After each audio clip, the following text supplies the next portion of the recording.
तो मेरी सारी बेबिया ने हाथ जोड़ के ना राम राम, छोटे बड़िया ने चाचे ताइया ने। तो पहला तो आप थोड़ी सी शिव पुराण पढ़ांगे, फिर थोड़े से उपाय बताऊंगी और ध्यान ला के सुनिया करो मेरी सारी बेबे। जितनी मेरा गले जुड़ रही हो तम सारी सपोर्ट करने लग रही हो, तारा गणा गणा सु करिया और ध्यान ला के जो तम कथा सुनने लग रही हो, मन ने भी वो सपोर्ट मिलने लग रही है। अभी मेरी बेबे सुनने लग रही है कथा ध्यान ला के। तो ये कथा चलू करा शिव पुराण की। आज 11वां पार्ट है, तो ध्यान ला के सुनियो। ऋषि अभिमन्यु बोले, हे श्री कृष्ण, महादेव पार्वती को श्वेत चंदन के जल से स्नान कराकर श्वेत फूल चढ़ाएं। सामर्थ्य अनुसार स्वर्ण रत्नों से शिवलिंग मूर्ति बनाकर सुंदर पटलासन पर स्थापित कराए। फिर बेल पत्तों से पूजा करे। धूप दीप कपूर नैवेद्य से पूजन करके आरती उतार कर परिक्रमा करे। 5 प्रकार की गंध से प्रतिदिन पूजा करने वाला मनुष्य शिवलोक में निवास करता है। समस्त ब्रह्मांड एक ही शिव में लिपत है। अंत लिंग स्थापना में सब प्रतिष्ठा हो जाते हैं। सत्व रज तम इन 3 गुणों को उत्पन्न करने का कारण लिंग है।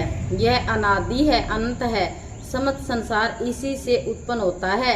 एक बार प्रलय होने पर जब भगवान विष्णु से पर सो गए तो उनकी नाभि से ब्रह्मा जी उत्पन्न हुए। उन्हें देखकर विष्णु जी पूछने लगे, तू कौन है? इसी बात पर उनमें आपस में वाद विवाद बढ़ गया।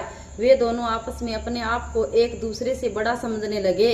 उनके अभिमान को नष्ट करने के लिए वहां सहस्त्रों अग्नि ज्वालाओं से प्रकाशित एक दिव्य लिंग प्रकट हुआ। उस लिंग को देखकर ब्रह्मा और विष्णु दोनों आश्चर्य में पड़ गए। वे दोनों ऊपर नीचे घूमने लगे, परंतु उन्हें 1000 वर्ष में भी उस लिंग के आदि और अंत का पता नहीं चला। इस पर दोनों ने उस लिंग को आत्मा समझकर प्रणाम किया और अपने विवाद को शांत कर दिया।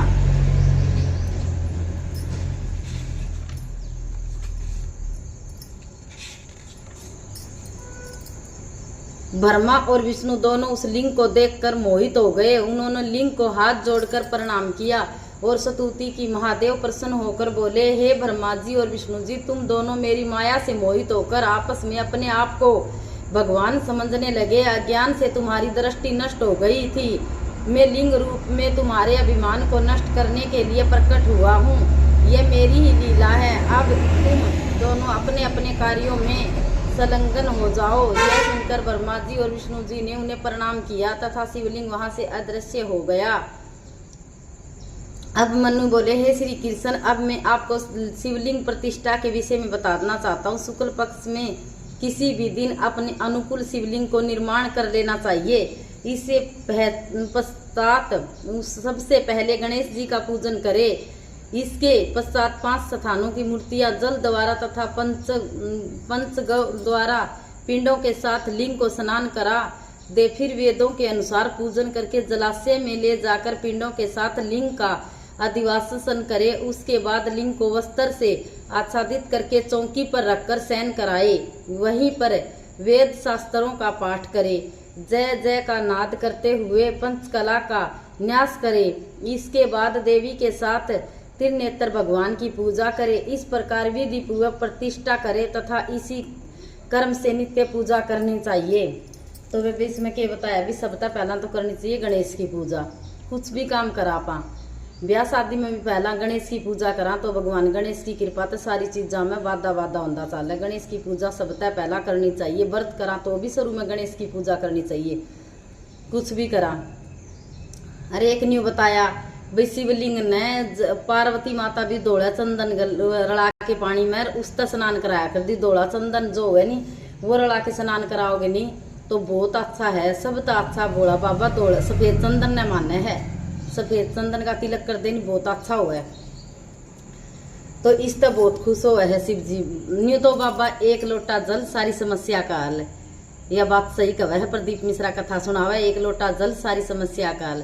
कोई जल्दी बनता है, कोई लेट बनता है। भोले बाबा पर जल चढ़ाने वाला एक दिन सेठ जरूर बनता है।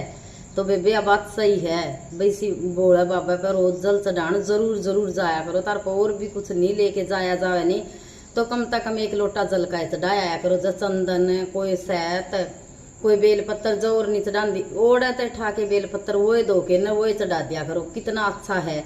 कुछ गणा भी कुछ कौन करना, एक लोटा जल अपने पेंडा में तो भर के नर ले जा के नर बोला बाबा पर चढ़ा दे, तो बाबा तो इसे में खुश है। यार करके तो देखा करो मन ला के न, तारी मनोकामना कितनी पूरी हो कितनी नहीं।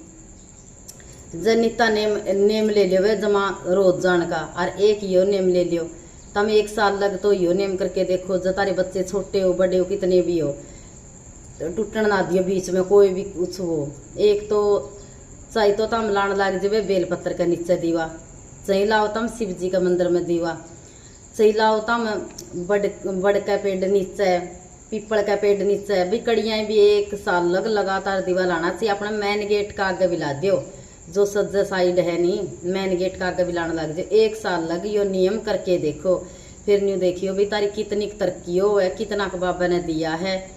सच्चा मंत्र करके देखो लगातार 1 साल। मैं तो बेबे खुद भी लाने लग रही हूँ, खुद करने लग रही हूँ, तो तमने बेबिया ने बताने लग रही हूँ भाई खुद का भला होने लग रहा है तो भगवान सारी बेबिया का भला करे। जो बेबे मेरी जमा तंग हो रही है भाई को नहीं कुछ भी काम बन दे, तो यो एक और नहीं बनता तो एक नेम कम से कम एक नेम तो ले लियो भाई बाबा पे तो जाना है, बाबा पे तो जल का लोटा चढ़ा के आना है, बाबा पे चढ़ा के जल का लोटा। शाम का टाइम इब जी को रात सोमवार है, सोमवार ने क्या करना है जाके बाबा पे सवेरे जाके न बाबा पे जल का लोटा चढ़ा दियो। दोपहर ने जाके न जब बेल पत्तर होवे किसी के मंदिर में वो बेल पत्तर है तो उस बेल पत्तर के उसके तले एक तो चौड़ का दाना चढ़ा दियो बेल पत्तर नीचे। और बेबे तम दोपहर ने कुइया बिग जियो 11 बजे 12 बजे 1 बजे 3 नेम करने हैं। सवेरे तो जल का लोटा चढ़ा दे बाबा पे, दोपहर ने उस बेल पत्तर की परिक्रमा करिया वह 1 चौड़ का दाना चढ़ा के न 11 करो 21 करो 51 करो जितनी भी हो सके इतनी परिक्रमा करो। नेम करके देखिए और 2-3 सोमवार में तो हमने कितना फर्क लगेगा। एक फिर क्या करना शाम का टाइम फिर भोला बाबा के मंदिर में जावे सोमवार का दिन फिर जोत ला दे बाबा का मंदिर में। तो ये तो हम 3 नेम आए सोमवार करके देखो 2-3 सोमवार में तो हमने न्यू बेरा लगेगा भाई कितनी बरकत होने लग रही है, घर में कितना फायदा होने लग रहा है। करके जरूर देखा करो, ध्यान ला के सुनिया भी करो और करके भी देखा करो। के बताया है सवेरे जाके तो बाबा पे जल का लोटा चढ़ा के आना है, दोपहर में जाके बेल पत्तर है मंदिर में तो उसकी परिक्रमा करनी है। 11 करो 21 करो 51 करो कितनी भी जितनी तारी श्रद्धा है इतनी करो। पर 1 चौड़ का दाना चढ़ा दे परिक्रमा करके। शाम का टाइम जाके बाबा का मंदिर में जोत लानी है, जोत ला के न और बाबा त भैया मेरी मन्नत है या पूरी कर तम करके देखो ध्यान ला के न और तारा फायदा हुआ है तो इस बेबे ने कमेंट में लिख के जरूर बताया करो। तो बेबे ये तो है आज छोटे छोटे उपाय तारा गले न्यू बनी रहूँगी, तारी बेबे न्यू बताती रहेगी तो हमने और करती रहा करो जो मैं ध्यान ला के न तारा फायदा होगा 100% करके देखा करो। और तो बेबे एक ही हो जो मंत्र बोलूँ नी श्री शिवाय नमस्तुभ्यम का सारी बेबे गल्ला बोलिया करो। इस मंत्र बोलने का भी बहुत घना फायदा है। जो कोई इस मंत्र ने लगातार 1 साल अपने मुँह तक जप ले नहीं तो उसकी वाणी भी सिद्ध हो जाए, जो भी बोले नहीं वो उसका वचन सत्य होने लग जाए। तम करके जरूर देखा करो 11 बार श्री शिवाय नमस्तुभ्यम। तो ये बोला सारी बेबे गल्ला बोलिया करो सारी। जब बोल श्री शिवाय नमस्तुभ्यम, श्री शिवाय नमस्तुभ्यम, श्री शिवाय नमस्तुभ्यम, श्री शिवाय नमस्तुभ्यम, श्री शिवाय नमस्तुभ्यम, श्री शिवाय नमस्तुभ्यम, श्री शिवाय नमस्तुभ्यम। भोला सब दुखी काटो मार, शिव शंकर जपूं तेरी माला, भोले बाबा जपूं तेरी माला, भोला सब दुखी काटो मार। विश्वी है मंगल मंगलकारी, शमशाने वासी हमारा, ओ भोला सब दुखी काटो मारा। बोलो शिव शंकर भोलेनाथ की जय हो जी। तो बेबे मेरा भजन गाने भी करे है भाई, एक आधा भजन सुना दी भोले बाबा का फिर घनी बड़ी वीडियो हो जाएगी, फिर तुम सुनो को नहीं गी, ध्यान ला के मैं तो नहीं को इतनी सुन दिया करो, बस यही बहुत है। सच्ची श्रद्धा तो यही बहुत है। भजन फिर कोई इनको या फिर सुनाऊंगी, मेरी बेबिया ने शिव जी भोलेनाथ का जरूर सुनाऊंगी। तो सारी बेबिया ने हाथ जोड़ के न राम राम।